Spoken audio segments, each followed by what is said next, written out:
Donc aujourd'hui, on va voir comment Louise Michel est-elle devenue une figure majeure de la Commune en 1871.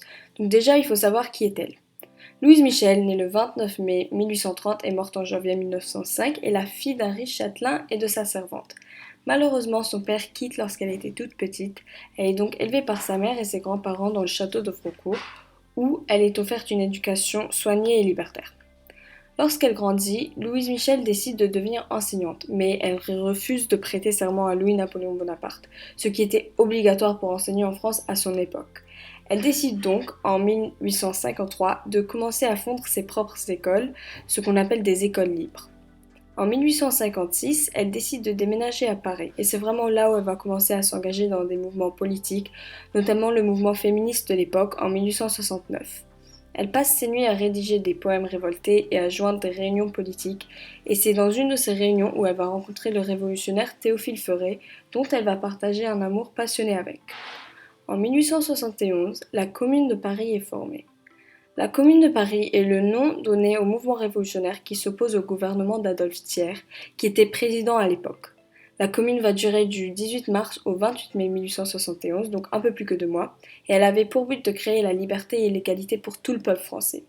Louise Michel est connue pour être une des figures les plus importantes de la Commune, puisqu'elle s'est engagée un peu violemment, notamment à travers la propagande. Le 22 janvier, Louise Michel fait feu sur l'hôtel de ville, habillée en garde nationale, ce qui est un événement important dans l'histoire. Mais ce n'est pas tout. Elle fonde aussi un club de révolutionnaires, elle se fait nommer présidente de la comité de vigilance et elle se tient même volontaire d'aller tuer Adolphe Thiers à Versailles toute seule. Évidemment, cela mène à elle étant recherchée par la police. Mais puisque la police n'a pas pu l'attraper, les autorités arrêtent sa mère à sa place. Louise Michel se rend donc en échange de la liberté de sa mère et se fait ensuite emprisonner jusqu'en 1873 où elle se fait ensuite exiler en Nouvelle-Calédonie. Là-bas, elle va continuer sa carrière d'enseignante. Et c'est vraiment le moment où elle va commencer à s'intéresser aux idées de l'anarchisme, ce qui consiste à vouloir supprimer l'État et vivre dans une société sans système de pouvoir tel que le gouvernement autoritaire.